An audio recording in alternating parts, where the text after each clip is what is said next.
So in this episode, I'm going to be looking at film emulation techniques, and in particular, the brand new DCTL from Stefan at Mononodes.com. He's just updated his Film Elements pack to 2.0, and this has finally got grain in it. So I've been really looking forward to seeing what Stefan does with grain, and I'm going to show you in this episode. Now there's 13 new elements. I'm not going to go through all 13. I'm going to pick my favorites. I've been playing with it for a few days. I've tried it on lots of different footage, and the results are amazing. Now, this is a paid DCTL. If that's not of interest to you, I suggest you watch some other videos or go and have a look at some of my playlists. I'll put a link up here. But if it is of interest to you, I'm going to be showing you a special offer that Stefan's got running at the moment as well. But just for transparency, I have not been paid to make this video. This is not a sponsored video. I did, however, receive this pack for free, but all the views in this are entirely my own. Stefan has not had any say in what I'm doing in this video. So let's go and take a look at the ones that I particularly like. So I've got a project set up here already. This has already been graded. As I said, this is on the Ursa 12K. Already graded. I'm just going to add these extra elements from the DCTL. So to install the DCTL, I'll show you my project settings in here. Color management, DaVinci RGB, DaVinci Wide Gamma Intermediate is our working color space. And our output is Rec 709 Gamma 2.4 to match my monitor, as always. And all I did was open the LUT folder and install the DCTL pack into there. Then when I select DCTL, remember you need the full version of Studio to run a DCTL. Apply it on here. And then I'll scroll down and you can see I've got loads of Mononodes in here. Anyway, I've used Mononodes on all my work. And if we go down, here is our film elements. Now, to select them from here, this list is getting very long in here in this little DCTL list. So what I've done is I've actually grabbed a still of each of the 13 elements in its default state. So this allows me, instead of having to scroll down that list, it allows me to just simply grab from here. So if I want to put a vignette on, for example, drag and drop it on, and I've kept them all in their default state so you can see what happens. So let me show you my 6 favorite ones. Like I said, I've been playing with these for quite a few days now. I've really tested it on different footage.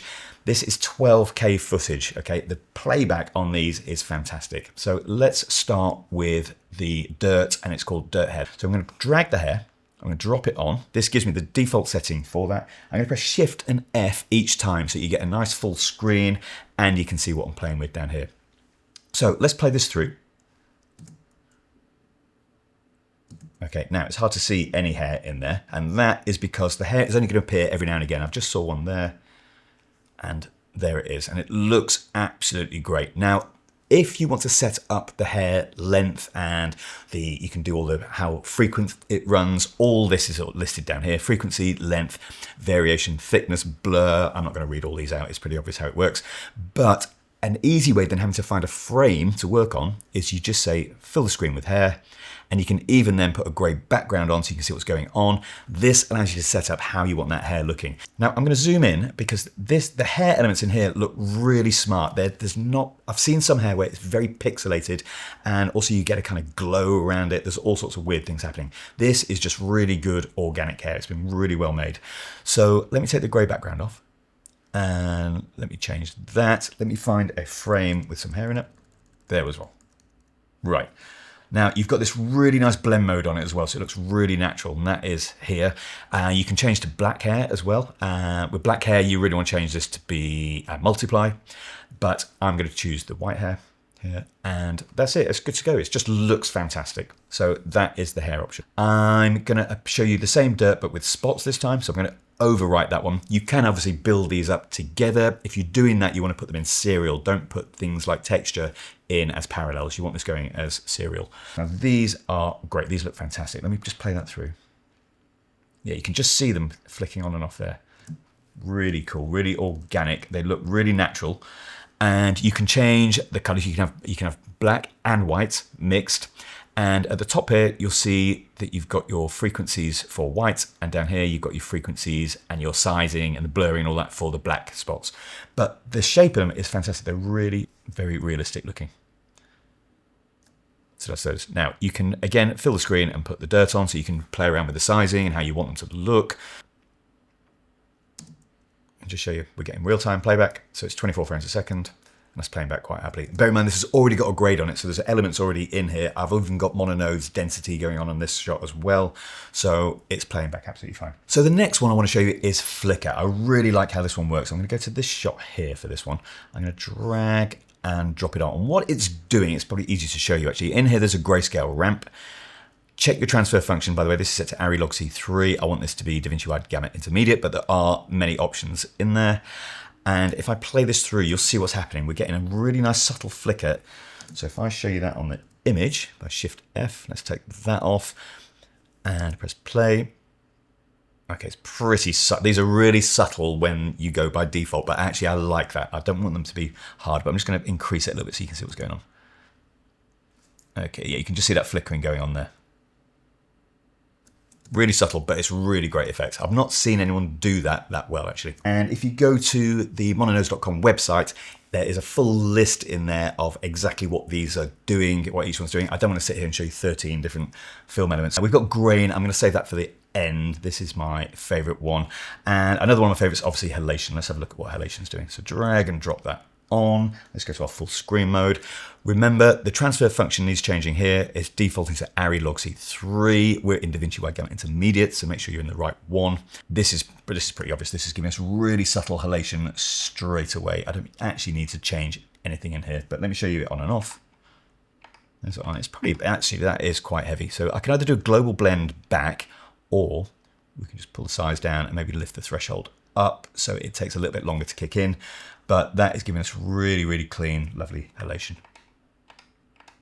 So the next one I want to show you before I show you grain is MTF. Now, just before I show you that, I want to share with you a special offer that Stefan's offering until the 1st of November 2025, I should state, because I might leave this video up longer than that. But there is €100 off the price of the Film Elements 2.0, and that is only till 1st of November 2025. So the pack has just been released, so grab it quick. And if you want an extra 10% off that, if you put the code Darren at checkout, you'll get €100 plus 10%, and the 10% is all year round. So any mononodes.com, you can apply the code Darren at checkout, and all year round you get 10% off any of those DCTLs. Right, let's get on with it. So I'm going to drag the MTF on. Now, what an MTF is, this is emulating with film. The characteristic is areas of very high frequency tend to get softened a little bit. And so I'm talking about things like hair. We're looking at areas with sharp edges, pores, things like that. Just sort of fine frequency areas tend to get softened. So this tool allows us to emulate that. Now, how are we going to do that? Let's have a look at the MTF checker. Put that on. There is nothing on by default. So what you need to do is use these sliders here. You've got fine detail, small detail, and coarse detail.